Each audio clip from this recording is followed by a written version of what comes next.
No início, tudo para nós é muito importante o hábito de. O que você quer entender hoje ajuda muito olhar para Gênesis, tá bom? Então, como entender a humanidade hoje? Nós não vamos colocar a nossa atenção sobre sociólogos do nosso tempo ou de qualquer tempo, se essa análise de uma sociedade, antropólogos, né, aqueles que estudam o homem, se a visão desse ensinador, desse teórico, é desprovida da palavra de Deus. Porque para entender o homem, nós precisamos da Bíblia. Para entendermos as sociedades, nós precisamos da palavra do Senhor. E no propósito eterno de Deus, nós fomos criados para a vida em comunidade. Isso deve ser uma atenção bem forte em nossas vidas. E Deus criou o homem, a família foi formada, e esse homem, no propósito do Senhor, estaria formando a grande comunidade que adora e que serve a Deus nessa terra. O homem assim criado à imagem e semelhança dele. E aí houve uma fratura, o pecado, houve uma queda, e isso afetou profundamente os relacionamentos, e aí nós precisamos do Evangelho, nós precisamos de remissão, nós precisamos de ser redimidos, os relacionamentos restaurados no quê? Em Cristo, melhor dizendo, em quem, né? Em Cristo, e isso não desprovido da vida em comunhão com a igreja. A igreja é o meio que o Senhor estabeleceu para que nós sejamos crescendo naquilo que Ele já fez, na salvação. É muito enganoso o pensamento do nosso tempo que alguém vá viver um cristianismo sadio, verdadeiro, sem vida em comunhão.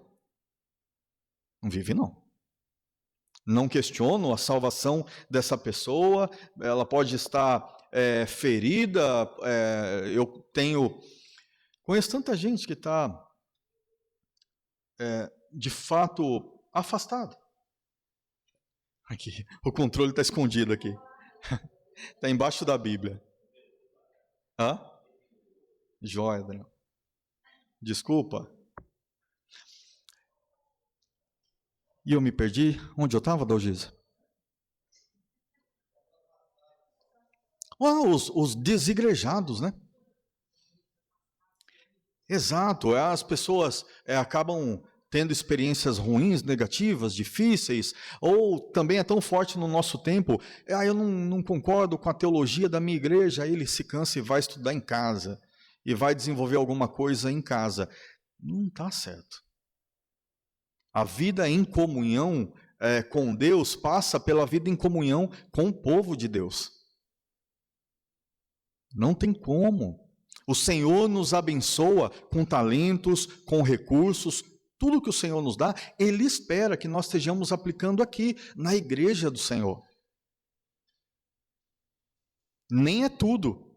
Ele espera algo que expresse o coração, mas Ele espera de nós. Então, muita atenção quando o assunto é salvação em Cristo e o desdobramento da salvação, e como veremos em algum momento aqui, a santificação. A santificação continua sendo trabalhada na comunhão. Nós nos ajudamos nesse processo. Refletimos um Deus eternamente relacional. Deus não é relacional? Deus se relaciona, o Pai com o Filho com o Espírito Santo. Essa é a nossa convicção a respeito da Trindade, não é? Lá no início da igreja, em 325 depois de Cristo, teve um concílio. Organizaram um grande concílio com os grandes teólogos da época, os pastores, os bispos da época, e definiram a Trindade. Definiram que Jesus Cristo, de fato, é o Filho de Deus, procedente, gerado pelo Pai, e o Espírito Santo, enviado para a igreja. Nós estamos dentro de um contexto de fé, de adoração a um Deus que é trino. e que ele se relaciona em perfeita comunhão, em amor. Perfeito, santo, pleno em santidade. E esse relacionamento intenso de amor, se estende a nós na criação. E aí, depois de um tempo ainda mais, se estende a nós por meio de Jesus. E o Filho de Deus deixou a sua glória e aquela comunhão, vamos dizer assim, né, entre aspas, aquela comunhão plena, contínua ao lado do Pai, é a nossa forma humana de explicar algo, né? E esteve aqui entre nós, se fez corpo, e se fez servo, e se entregou à morte para nos inserir nessa comunhão santa. Não é assim que nós vivemos? Quando Jesus Cristo morreu, lembra do templo? O local da adoração? O local do povo de Deus ter comunhão com Deus? O local do derramamento de sangue e Deus sendo assim adorado pelo seu povo? O sumo sacerdote que entrava lá no Santo dos Santos e apresentava adoração, intercessão a Deus em favor de todo aquele povo. Pois é, quando Jesus Cristo morreu, o véu foi rasgado de cima a baixo. De cima a baixo, para nós é uma evidência que foi rasgado pelo próprio Deus. Algo que não seria comum um homem rasgar aquilo lá de cima a baixo. Isso, era um cortinão, né? Não tinha nada sem qualidade naquele templo, né? Então o véu foi rasgado de cima a baixo e nos colocou uma prova viva, que agora o nosso sumo sacerdote não estaria mais nos mediando naquele templo humano, mas que agora ele estaria nos mediando no templo eterno. O nosso acesso a Deus agora. Nós temos livre acesso a Deus, confessar os nossos pecados, pedirmos graça e favor, não por meio de um pastor, ou bispo, ou seja lá quem for. Você tem acesso ao Pai.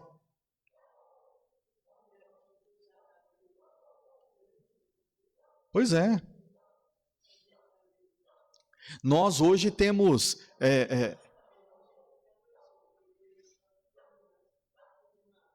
Pois é. Nós hoje temos livre acesso a Deus, porque o Senhor nos inseriu em sua santa comunhão. Ele não nos divinizou, tem muita coisa para ser trabalhada em nós ainda seremos glorificados, mas já temos acesso a essa comunhão. Por isso, como foi dito no último domingo, fortalecei-vos no Senhor. Quem tem acesso à comunhão com o Senhor, tem acesso à força que dele procede. Desfruta da sua graça. Há uma comunhão, há uma amizade. Na nossa realidade, há uma filiação ao Senhor. Temos uma comunhão, porque Deus é relacional. Olha como que podemos ver trabalhado Gênesis 1, 26 e 27. Vamos abrir rapidinho? Gênesis capítulo 1, versículos 26 e 27, fundamentando essa compreensão. O texto diz assim: Também disse Deus, façamos o homem à nossa imagem, conforme a nossa semelhança. Tenha ele domínio sobre os peixes do mar, sobre as aves dos céus, sobre os animais domésticos, sobre toda a terra e sobre todos os répteis que rastejam pela terra. Criou Deus, pois, o homem à sua imagem, a imagem de Deus o criou, homem e mulher os criou. Então, a imagem de Deus, ele fez o homem também para se relacionar. O Senhor não deu essa vocação para o chimpanzé, ou para o que há de mais belo na face da terra. Deus se relaciona com um povo, com pessoas, porque somente esses foram criados à sua imagem e semelhança, e deu a esses a capacidade de com ele se relacionar. E aí nós nos lembramos, né, irmãos, dentro desse processo de criação, como era saudável o relacionamento entre Adão, Eva e Deus. Nós não sabemos quando os filhos chegaram. Porque Deus em algum momento disse, não é bom que o homem esteja só, em Gênesis 2,18, porque o homem que estava só não tinha relacionamento saudável com os outros animais. Ele cuidava, ele poderia brincar, ele poderia interagir, mas faltava a sua mulher, a pessoa da sua imagem, sua semelhança. E aí, esse casal formariam o povo que adoraria a Deus, que serviria a Ele. Mas a gente sabe bem o que aconteceu, não é? Em João, capítulo 17, versículo 21, Jesus orou pela unidade do seu povo. Por isso que nós vamos insistir na prática da oração pelo povo do Senhor e temos dias específicos e clamar em favor da igreja. O Senhor espera isso de nós. Jesus orou pela unidade do povo. Eu preparei esse conteúdo, irmãos, separei esse tema lá, já tem 10 dias mais ou menos. Foi publicado na semana passada e eu já pedindo graça do Senhor para que todo esse conteúdo por nós seja instrumento de santificação nas nossas motivações como igreja. Crescemos mais e mais nisso. Por quê? Vem um problemão. A comunhão plena que Deus tinha com Adão e Eva, entrou a voz da serpente e quebrou essa comunhão com Deus. Não foi assim? Quebrou essa comunhão com Deus e depois o homem ficou completamente afetado pelo seu conhecimento do bem e do mal. Aí ele viu que ele estava mal. Que engano, né? Aparentemente ele seria, ou imaginou, serei glorioso, eu terei conhecimento de tudo aquilo que eu ainda não conheço, eu quero isso. É isso que aconteceu. E aí quando ele teve conhecimento do bem e do mal, aí ele olhou para si e falou, opa, está faltando algo aqui, faltando roupa.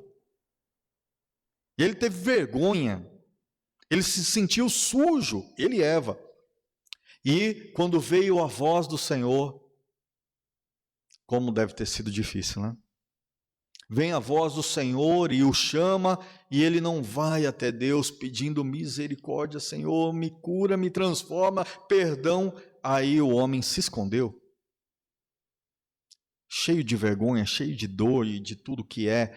Imagine a sensação horrível de tragédia. O ciclo destrutivo do pecado nos relacionamentos. Foi o que aconteceu lá atrás. A comunhão do homem foi rompida com Deus, de fato, como era. Houve uma tragédia. E aí, os filhos não são para ter comunhão com a família? Deus me livre de ter na minha casa. Hoje, eu sempre estou corrigindo. O João, não sei com quem que ele aprendeu. Ele gosta de bater na Isis. Ué, parece que ele nasceu pecador. Eu estou em dúvida, eu estou achando que ele nasceu pecador. E ele, qualquer coisinha, pá. Não, eu não quero que a minha família não seja uma casa desprovida de comunhão. O irmão tem que amar a irmã e não Caim que se entupiu de inveja de Abel e matou Abel. Olha como o relacionamento na Bíblia está iluminado para a gente ver o quão é trágico para a vida em comunhão, inclusive, principalmente familiar, quando o pecado está ali. E o Senhor falou com Caim. Caim conseguiu dominar o pecado? Não conseguiu.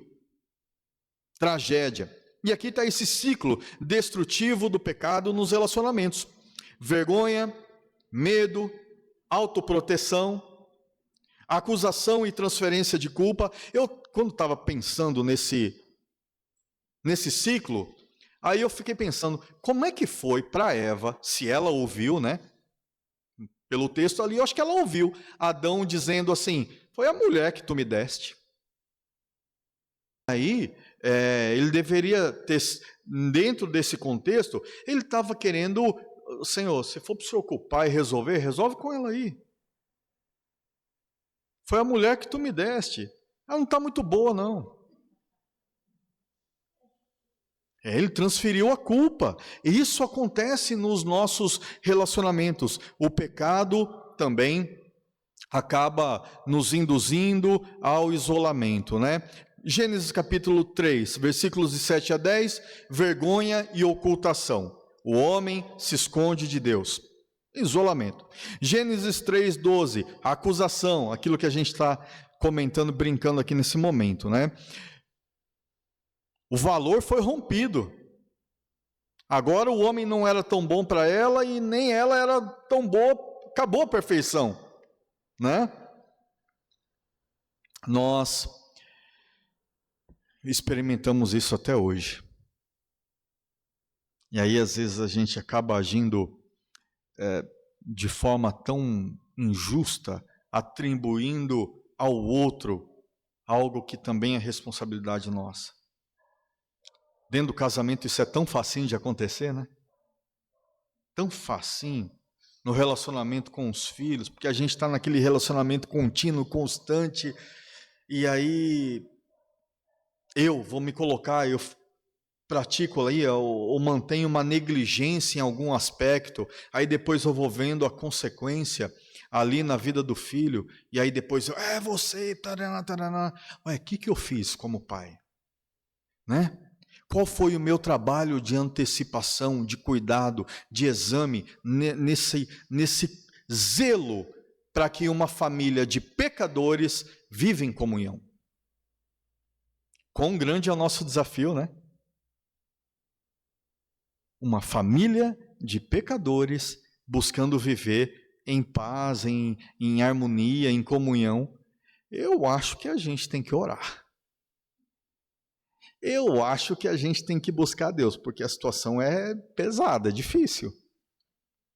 E aí? E aqui? Que nós, como igreja, também temos um relacionamento contínuo, mas em algum momento a gente vai pisar no pezinho do outro. Quem já teve unha encravada? Irmãos, o que eu gastei de dinheiro nessa vida com unha encravada. No meu tempo que eu jogava futebol e eu amava futebol e ia longe com a unha encravada. Como eu sofri. E quando alguém pisava no meu pé em qualquer lugar, irmãos, eu vi estrelas. Era uma dor aguda, mas era uma dor muito rápida. Era aguda e parava. Mas quanto que eu sofri. Até que em um determinado momento, me deram a direção, uma indicação de era um dermatologista. Nada a ver, né? Ou tem a ver?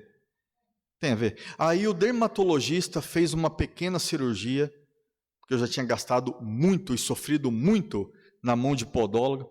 Aí ele fez um trabalho tão rapidinho, nunca mais. Foi uma cura. Deus precisa ser esse em nossas vidas. Só Ele vai consertar aquilo que tantos, e a gente busca aqui e ali, tenta dar jeitinho, mas a nossa indicação é sempre o médico dos médicos, Jesus. Para tirar aquilo que está encravado no meu coração, no coração da igreja, do povo do Senhor, para que a gente tenha fluidez. Para que, ao sermos pisados em algum momento, não tenha mais aquilo ali que faz a gente ver estrelas. Deus opera assim na vida da igreja por meio do Evangelho. Deus trabalha assim em nossas famílias por meio do Evangelho. Tem alguma Eva aqui que possa ter ouvido alguma coisa do marido que possa ter machucado? Como Adão um dia falou, é a mulher que tu me deste. Como que essa mulher vai ser livre dessa palavra encravada, dessa agulhada, e da parte dos homens também? Ou ouvindo em algum momento de alguém na história, do pai, da mãe, seja de quem for, da esposa, dos filhos, uma palavra de desvalor, injusta. E aquilo fica lá. E parece que a cada momento da vida, qualquer coisinha parece que está batendo naquilo ali. Nós precisamos da cura que do Senhor procede por meio do Evangelho, do Espírito Santo agindo em nós. Pode ser um processo, mas o Senhor faz. O Senhor trabalha em nossas vidas. Algum comentário, irmãos? Nenhuma pergunta? Dentro da compreensão de criação e queda, nós temos aqui agora redenção. Como que a cruz de Cristo pode eliminar em nossas vidas tudo aquilo que é meramente aparente. Uma coisa que não é. Situações de atrito, desentendimento, nós somos pecadores e vai ter. Vai acontecer. Mas tem que ter a cura. Por não sermos mais as pessoas que estão desprovidas da graça de Jesus. O Evangelho deve ser para nós a palavra de Deus poderosa que não nos permite viver de aparência. Nós não precisamos mais. Por isso que, dentro do nosso contexto, nós enfatizamos tanto que somos pecadores. Por isso que nós somos tão distantes dos super apóstolos e profetas do nosso tempo, que não são. Porque nós somos, de fato, pecadores. E que, à luz da palavra do Senhor, estamos sendo tratados, estamos sendo fortalecidos nele. E não tem ninguém que possa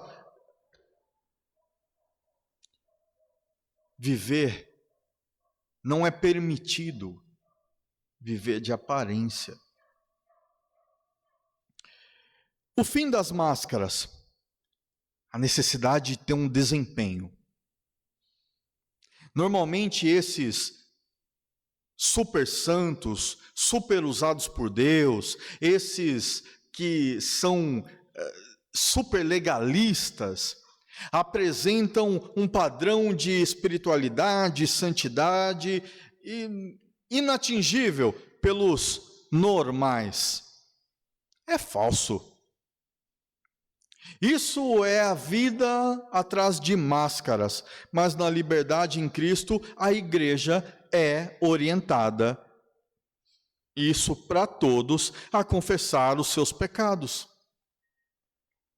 E saudável para nós é a maturidade nos relacionamentos, começando em casa, na família, e isso obviamente sendo aplicado aqui na vida em comunidade da igreja, a transparência.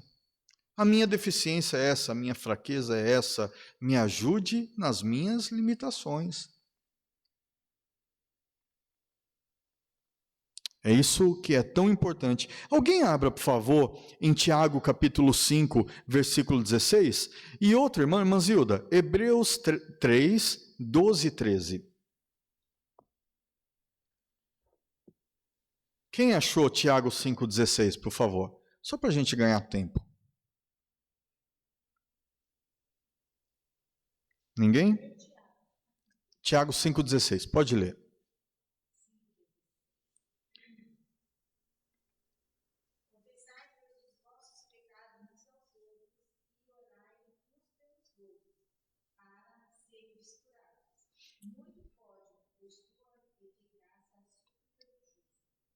Olha que bênção. Olha o padrão, o nível do chamado do Senhor para a comunhão da igreja. Eu não vou perdoar pecado de ninguém. Não tem ninguém nessa terra que possa fazer isso. Mas a confissão tem cunho aí de apoio. Me ajude no meu pecado. Me ajude na minha dificuldade. Me ajude na minha deficiência, porque eu não estou sabendo lidar, ou eu não estou conseguindo lidar sozinho. Sabe, irmãos, nós oramos por tantos, e que esses tantos estejam conosco. Virão cheio de práticas, de dificuldades. E a igreja, com maturidade, em comunhão, vai lidar com tudo isso de forma bíblica. Hebreus 3, 12 a 13. Alguém abriu? Oriomar abriu?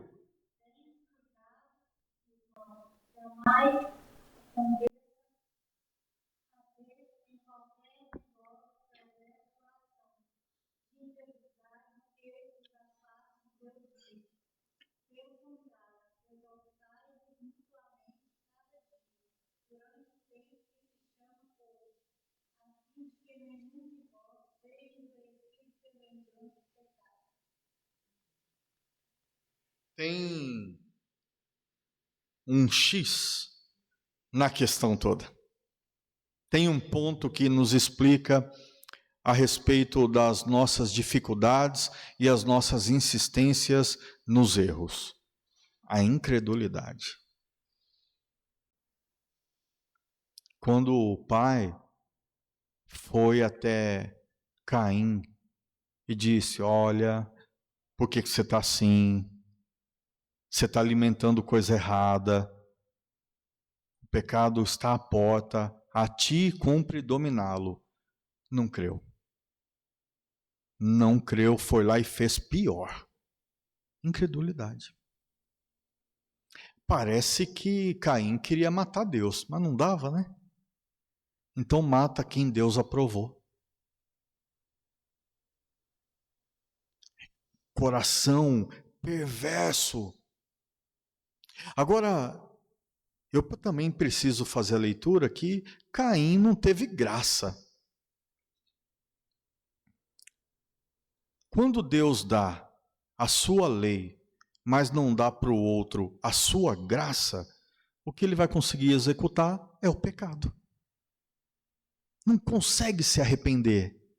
Não consegue viver aquilo que da parte dele vem como orientação. Por isso que nós também enfatizamos tanto a graça do Senhor, porque estamos abrindo esses textos e concordando com tudo isso, diferente de Caim, ai, Deus nos deu graça. Porque tem tanta gente que pode dizer para você num convite, falar, ah, tá, vou sim, e não consegue. Não consegue, é estranho. Deus tem que agir, irmãos. Tudo relacionado a um cumprimento, a uma harmonia com a sua palavra, em verdade, Deus tem que agir. A santificação é um projeto de equipe. A comunidade é um ambiente primário desenhado por Deus, onde nossos ídolos são expostos e o evangelho é aplicado diretamente ao coração. Ninguém cresce espiritualmente em isolamento. Então, dentro dessa necessidade de redenção, quando redimidos, nós passamos a lutar contra os nossos ídolos. O que na minha jornada formou em mim um ídolo? Eu não deixo ninguém chegar perto de mim nessa área. Eu não permito que na minha vida haja esse tipo de contato. Tem um ídolo ali, tem algo, uma autoproteção. E nos nossos relacionamentos, quão importante é o ambiente da confiança para que aconteça aquilo que estava lá em Tiago. Você vai confessar o seu pecado, a sua dificuldade para quem, hein? Será que isso vai ser pulverizado? Então, nós estamos numa situação de necessidade. Eu preciso santificar a minha vida para que eu seja, pelos irmãos, confiável. Cada um precisa santificar a sua própria vida para que nos relacionamentos haja liberdade, confiança. E nisso apoio mútuo, amor fraternal no que o Senhor espera para a sua comunidade. Ou então esse ídolo está lá, aparentemente adormecido, mas pode ser que ele seja despertado no dia mau. Como dito no domingo. E aí você, eu tenho isso ainda? As concupiscências da carne, dos olhos e a soberba da vida não são os nossos ídolos? A igreja, o evangelho, na nossa comunhão, deve nos trazer essa conscientização. Estamos numa condição delicadíssima. E para nós é tão importante que estejamos vigiando contra nós mesmos, contra o mundo e contra o maligno. Sozinho, é melhor ter os irmãos juntos. É melhor contar com a igreja do Senhor. É melhor contar com o povo do Senhor. E é possível que, mesmo juntos, caiamos na tentação de estar junto, mas à parte. Selecionando, trabalhando de forma autoprotegida, se esquivando daquilo que o Evangelho de fato nos apresenta, se esquivando de falar de amor, de renúncia, de compaixão, de perdão, de reconciliação. A igreja é isso, porque as famílias são isso, em Cristo.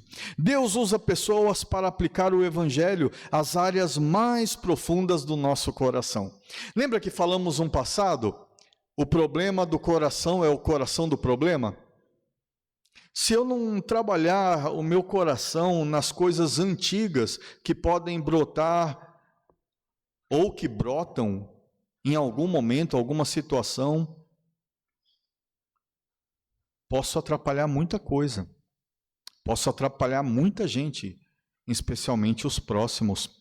E aí nós vamos encerrar, irmãos, 2 caminhos para a vida e um lado negativo, um lado positivo, 2 direções.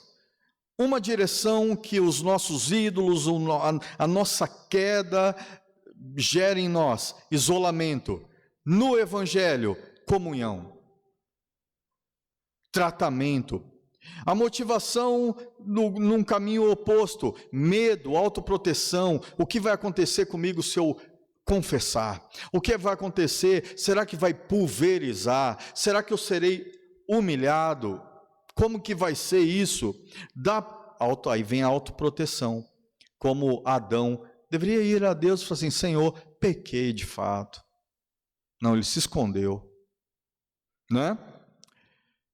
Em Cristo, amor é o que nós encontramos, aceitação, e os cristãos devem ser essa representação.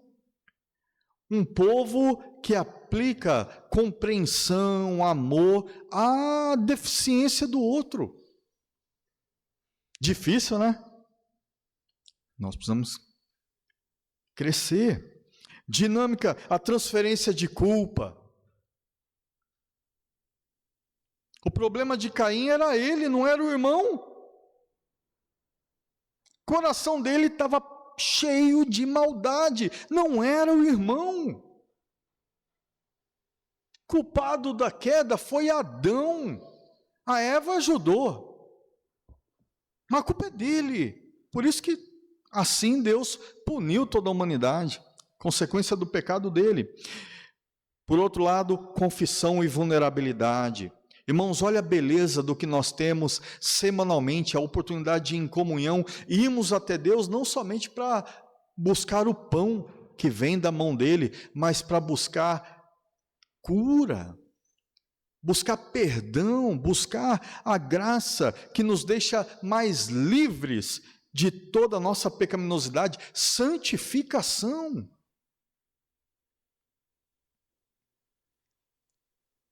Do lado negativo, um resultado final, superficialidade.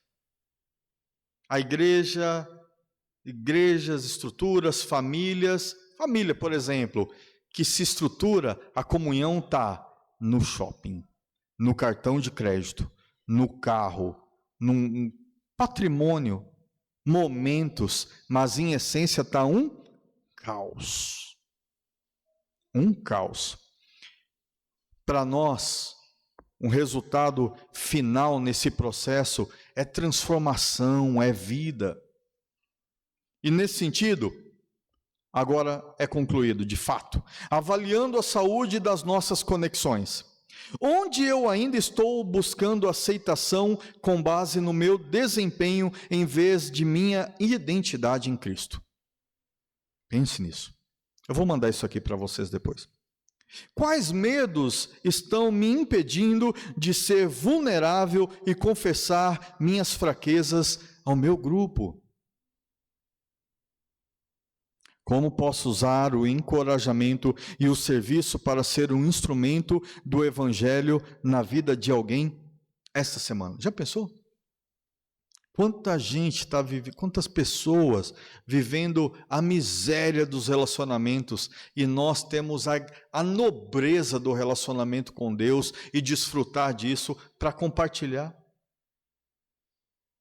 para viver, para, sabe, apresentarmos uma novidade de vida e dar esse testemunho. Vamos orar?